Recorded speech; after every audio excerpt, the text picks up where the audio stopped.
continuar con el tema de los barbitúricos. Recuerden que son fármacos que se utilizan para el tratamiento del insomnio porque son dinámicos, pero además de provocación Entonces, aquí lo que hemos quedado en esta parte de las acciones sobre el sistema nervioso central, o creo que un poquito más adelante incluso. Bueno, de todas maneras, continuaremos con esto de la farmacodinamia, que se refiere lógicamente a las acciones sobre el sistema nervioso central. Vuelvo a repetir, en los libros modernos, estoy hablando de Guzmán y Gilman y muchos flores, no van a encontrar estos fármacos como un capítulo especial, sino se van a encontrar en diferentes, capítulos que no dicen barbitúricos. Por ejemplo, el fenobarbital y el tiopental sódico son los fármacos denominados barbitúricos que vamos a encontrar en diferentes lugares. Por ejemplo, aquí ya se está hablando de eso, ¿no? Que el fenobarbital tiene una acción depresora sobre la corteza. Todos los barbitúricos lo tienen, pero recuerden que la definición en realidad de barbitúricos dice que son derivados ureidos de depresores del sistema nervioso central no selectivos. Sin embargo, el fenobarbital hace excepción porque actúa sobre la corteza cerebral. Y eso lo hace a una pequeña dosis, ni siquiera a dosis normales, lo que no sucede con los demás barbitúricos, por lo que es capaz de frenar los accesos compulsivos de la mente. Entonces, ¿qué es lo que ocurre con el fenobarbital? Es un barbitúrico que tiene una acción específica sobre la corteza cerebral y que sirve para el tratamiento de la epilepsia. Entonces, en epilepsia vamos a encontrar al fenobarbital. En drogas anticonvulsivas, en el libro de Flores, eso vamos a encontrar ahí. Entonces, eso es importante tener presente porque, lógicamente, las convulsiones, no necesariamente la epilepsia, puede frenarse con el fenobarbital, que es un barbitúrico. Bueno, acciones sobre el sistema nervioso autónomo periférico van a deprimir selectivamente los ganglios autonómicos y reducen entonces la acción nicotínica de los ésteres de la colina. Donde hay acciones nicotínicas, entonces, a nivel de la placa motora neuromuscular, entonces reducen esa acción. Incrementan los efectos de los bloqueantes neuromusculares, por lo tanto, recuerden que dos clases de bloqueantes neuromusculares acabamos de ver. Por un lado, los no despolarizantes, donde tenemos a la tubulurina, o antagonistas, si ustedes quieren, de los receptores nicotínicos, y los despolarizantes, la succinilcolina, que además tiene mucho de parecido en su estructura química, porque obviamente la acetilcolina tiene el ácido acético y el otro el ácido succínico. A dosis elevada disminuyen el volumen minuto dependiente también de la caída de la presión arterial, ¿no? Entonces, eso es importante tener presente porque justamente por esa razón también disminuye el metabolismo y por lo tanto disminuye la temperatura en las personas que están sobre todo sometidas a la acción anestésica, sobre todo del tiopental sódico.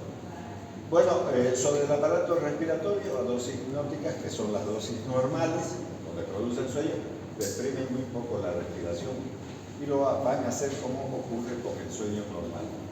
Dosis anestésicas o tóxicas deprimen la respiración con disminución de la frecuencia y amplitud respiratoria, pudiendo llegar a la muerte por parálisis del centro respiratorio.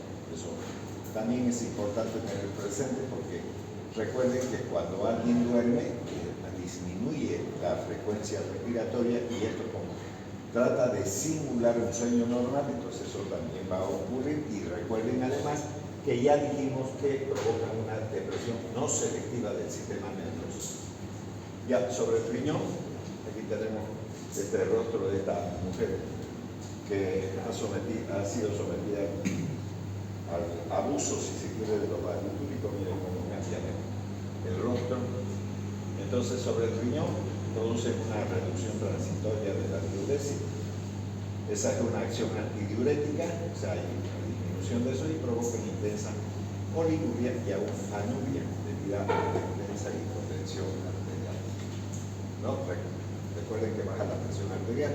Incluso los médicos utilizan los barbitúricos para inducir al coma cuando hay accidentes cerebrovasculares, es decir, hemorragias cerebrales. Entonces pueden generar el coma barbitúrico con la finalidad de que no consuma oxígeno y no deteriore el cerebro también.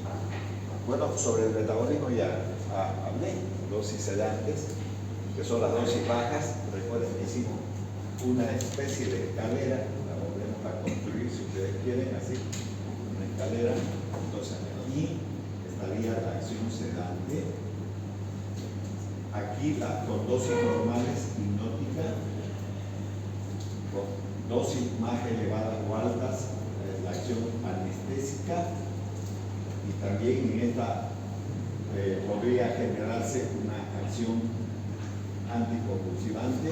Aquí inducen al coma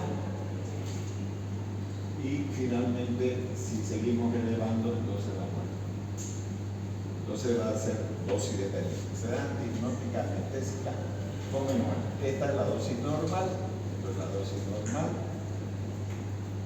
Entonces estas son las dosis bajas. Hace excepción, por supuesto, ciertos fármacos como el fenobarbital, donde incluso a dosis sedantes pueden detener las convulsiones y entonces no genera hipnosis a dosis normales, sino más bien una acción anticonvulsivante, eso hemos visto. Y los anestésicos, el tiopental hace excepción, que a dosis normal puede provocar ya anestesia. Entonces esas serían las variables que pueden existir ahí. Entonces, a dosis sedante desciende un poco el metabolismo basal y a dosis anestésicas desciende mucho la temperatura y por lo tanto la gente siente mucho frío. Cuando se utiliza sobre todo el tiopental sódico para provocar anestesia, porque vamos a ver eso en anestésicos intravenosos, ¿no es cierto?, al tiopental sódico. Y también en los libros se encuentra en ese sector. Bueno, acciones sobre el útero y la acción local. Entonces, a dosis normales no modifica la actividad uterina, pero a dosis tóxicas produce una disminución de la frecuencia e intensidad de las contracciones uterinas, sobre todo en el momento del parto, ¿no? Entonces, y eso lo hacen los tiobarbitúricos, que el tiopental sódico es el único que es representativo y ejercen además una intensa acción irritante local, por lo que no se recomienda aplicar por vía intramuscular, sino por vía intravenosa, por la acción irritante y que genera mucho dolor también. Hace excepción también el fenobarbital, que se puede aplicar por vía intramuscular, pero es bueno asociarlo a una anestesia. Bueno, aquí tenemos la tolerancia también. Entonces, la administración repetida de los barbitúricos lleva a la disminución de la acción hipnótica, lo que requiere un aumento de dosis. Generalmente los que más usan con mucho más frecuencia y cotidianamente son los pacientes que están recibiendo el fenobarbital como tratamiento antiepiléptico y ellos pueden generar tolerancia. Lo que se recomienda entonces es cambiar el anticonvulsivante en estos pacientes, porque si se vuelven tolerantes habría que aumentar la dosis y más dosis más elevadas siempre van a generar efectos tóxicos. Bueno, la tolerancia tiene carácter cruzado por la misma estructura química. Recuerden que son derivados ureidos, o sea, de la urea, y la urea es el producto final del metabolismo de las proteínas para los diferentes barbitúricos. Entonces, la tolerancia tiene dos aspectos: la metabolización y la adaptación celular. Es decir, ¿por qué se genera tolerancia? Porque se metaboliza rápidamente o las células se adaptan al medicamento y por lo tanto son tolerancias verdaderas, no son pseudo tolerancias como ocurre, por ejemplo, de una mala absorción del medicamento o alguna cosa así. Bueno, ahora vamos a ver la farmacocinética. Los barbitúricos se absorben por todas las vías. Ya por vía oral se absorben en el estómago, porque al ser derivados ácidos se encuentran bajo la forma no ionizada y entonces pueden absorberse ya en el estómago, como también en el intestino delgado, en proporciones iguales. Se absorben también por el recto, evitando el pasaje por el hígado, y entonces se evita el fenómeno del primer paso, que es la metabolización de los medicamentos, o sea, de los barbitúricos por el hígado, ya que a través de las hemorroidales medias e inferiores va a la vena cava inferior y entonces pasa directo sin atravesar el hígado, y entonces por esa razón, digamos, evitan el fenómeno del primer paso, que es la metabolización. La absorción por las vías parenterales es rápida, la subcutánea intramuscular puede absorberse, pero no se recomienda porque son drogas muy irritantes, ¿no? Locales.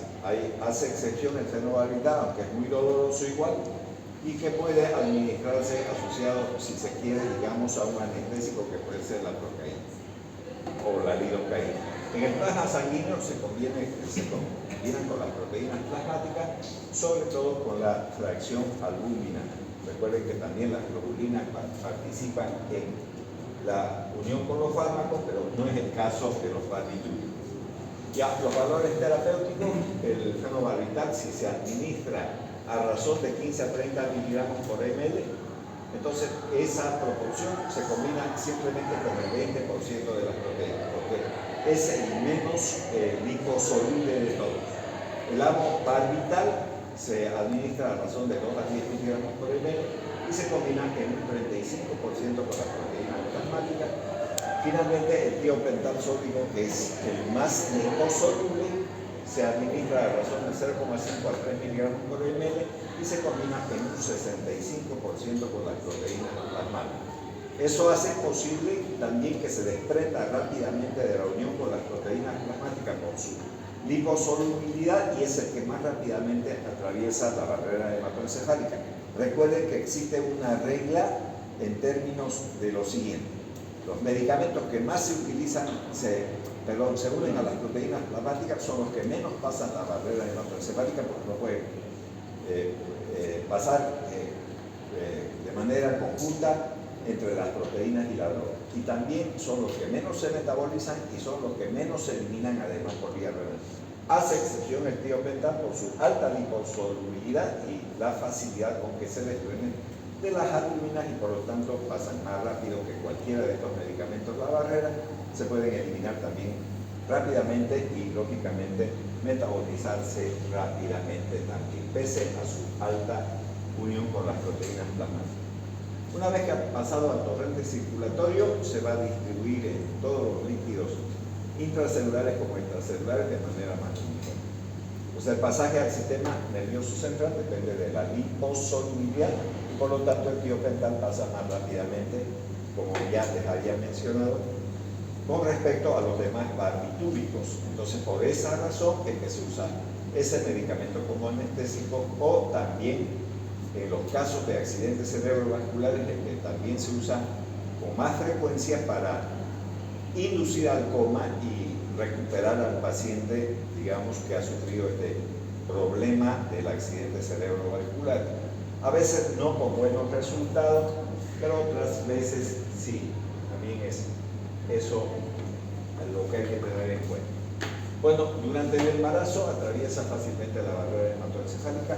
No se recomienda, por ejemplo, para realizar cesáreas, se distribuye por todos los tejidos, digamos, fetales, por lo que administrado durante el parto deprimen el centro respiratorio del feto, pudiendo provocar la muerte. Entonces, no vale la pena que una mujer que haya esperado 9 meses de embarazo termine con el niño muerto. Entonces, no se debe hacer eso, por eso que, digamos, no se utiliza el medicamento en ese tipo de actividades quirúrgicas, que sería la cesárea. Atraviesan a través también de la leche materna, pero en poca cantidad, lo que habrá que tener en cuenta, sobre todo en las mujeres que son epilépticas y que están tomando este medicamento para evitar las convulsiones, pero que puede en alguna medida pasar a través de la leche materna y obviamente deprimir el sistema nervioso del niño, y va a dormir todo el santo día mientras esté siendo amamantado. Eso se puede resolver, digamos, alternando la leche de tarro con la leche materna. Eso se puede hacer también. Bueno, en lo que se refiere a la biotransformación, Eso se lleva a cabo en el hígado y la principal forma de metabolizarse es un proceso de oxidación. Recuerden que los procesos de oxidación son llevados a cabo por el citócromo P450, pero además pertenecen a la fase 1 de la metabolización y no a la fase 2. Entonces, como resultado vamos a tener la transformación de los barbitúricos en ácidos carboxílicos, alcoholes o cetonas, que luego se excretan como tales o conjugados. Recuerden que la conjugación es un metabolismo de fase 2, donde se puede conjugar con el ácido glucurónico para que sean fácilmente eliminados estos fármacos. Es bueno también recordar que el fenobarbital puede eliminarse de manera directa sin metabolizarse, pero hay un problema con el fenobarbital. Al ser un derivado ureido y además ser un derivado del ácido úrico en realidad, entonces es un medicamento ácido. Y en un medio ácido como la orina, si es que el pH de la orina está en 5.5, hará posible que se reabsorba, y al reabsorberse entonces no se elimina, y al no eliminarse, el intoxicado con fenobarbital no resuelve su problema. Lo que habría que hacer es poner un suero con bicarbonato, cambiar el pH. Entonces cuando llegue el fenobarbital al túbulo renal no se va a poder reabsorber porque le cambiaron el pH a la orina, y por lo tanto se elimina más rápido, y que puede eso servir en el caso de las intoxicaciones por fenobarbital. Digo del fenobarbital porque es el que más se utiliza y el que más tienen en su poder los pacientes, sobre todo los epilépticos.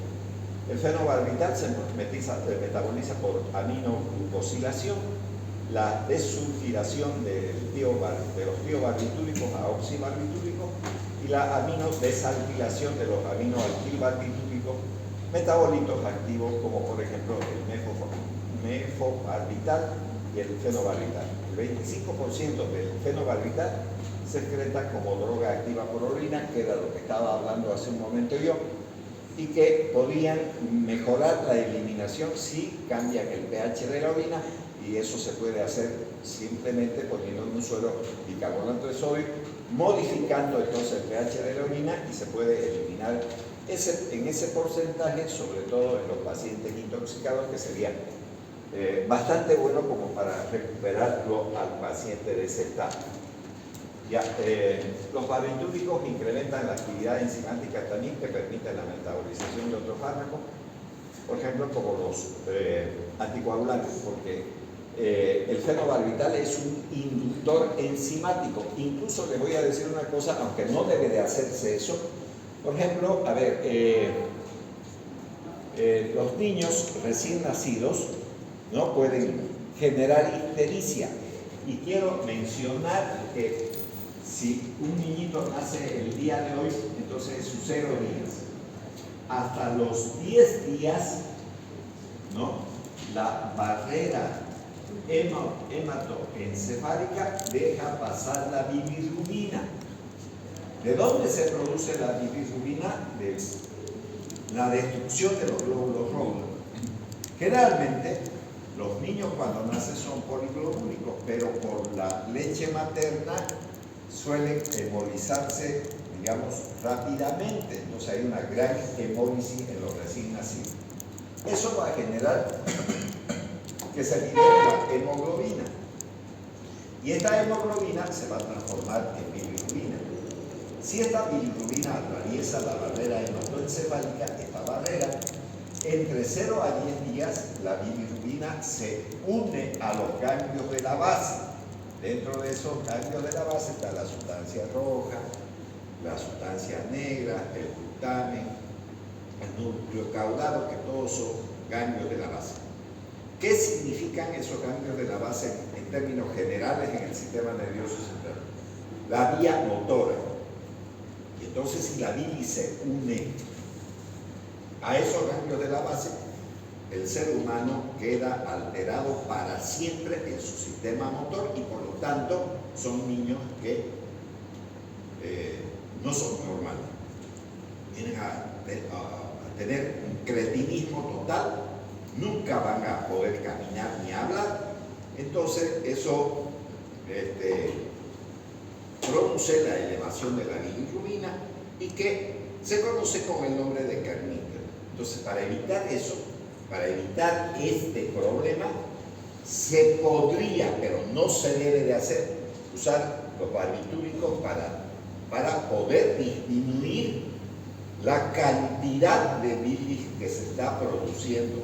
¿Y por qué se hace eso? Porque el fenobarbital, por ejemplo, es un inductor de la glucuroniltransferasa, que es una enzima que permite la metabolización de la bilirrubina. Y al disminuir la cantidad de bilirrubina, entonces no hay posibilidades que la bilirrubina penetre dentro del encéfalo y no produzca esa patología que no existe solución del problema. Pero eso solo debe de ocurrir entre 0 a 10 días, porque el día 11 ya del nacimiento, esta barrera no deja pasar más la vida. O sea, la bilirrubina, a eso me estoy refiriendo. Entonces, la ictericia del recién nacido siempre debe de tratarse.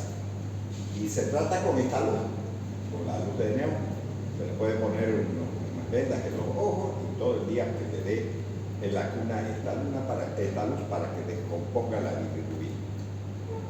Ahora, digo, ¿por qué dice usted que se podría utilizar, pero no se debe de hacer? Pues no se debe utilizar los barbitúricos porque deprimen el sistema nervioso y no es bueno hacerlo en los recién nacidos porque el medicamento puede llegar a alterar muchas cosas en el sistema nervioso. Recuerden que sigue, digamos, formándose varias actividades o influyen en el crecimiento y desarrollo del sistema nervioso central del niño pequeño, y entonces pueden tener serios problemas luego cuando sea un poco más grande. Entonces, ¿qué se debe de hacer en realidad cuando hay una elevación de la bilirrubina? Exsanguíneo-transfusión. Y esa exsanguíneo-transfusión significa que hay que cambiarle la sangre 2 veces. O sea, con 2 volúmenes de sangre hay que cambiarle la sangre, y eso se puede hacer en la ciudad. Pero a veces a uno le toca en el campo y no hay equipos para hacer exsanguíneo-transfusión, y entonces se puede utilizar como inductor enzimático el fenobarbital. Bueno, eso para aclarar un poco. Y también induce a la metabolización, por ejemplo, de los anticoagulantes, de los tranquilizantes, de los hipnoanalgésicos, de los analgésicos antipiréticos y otros. El fenobarbital disminuye entonces la concentración de la bilirrubina sérica por inducción de la glucuroniltransferasa, que es una enzima que se encuentra a nivel del hígado y que termina de conjugar la bilirrubina para que, digamos, desaparezca del torrente circulatorio y pueda recuperarse el paciente. Por eso les digo que se podría utilizar, mejor no hacerlo, es mejor hacer una exsanguíneo-transfusión y listo, y se acaba el problema y no va a tener problemas nunca ese bebé. Ya, eso se debe de hacer. Entonces, los barbitúricos también tienen la propiedad de activar la enzima ALA sintetasa o sintasa de las mitocondrias, precipitando por esta razón los ataques de porfiria en personas afectadas por el tema. Entonces, habrá que tener en cuenta también ese tipo de personas que tienen porfiria, es decir, no metabolizan el hierro, para hacerlo más claro, y estos barbitúricos pueden precipitar accesos de porfiria en las personas que de hecho ya la tienen.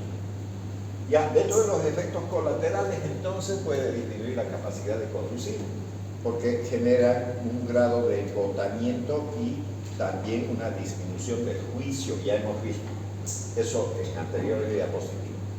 Puede producir vértigos, náuseas, vómitos y diarrea, puede manifestar euforia, irritabilidad y pesadillas también. Y obviamente otra sintomatología dentro de los efectos colaterales que puede generar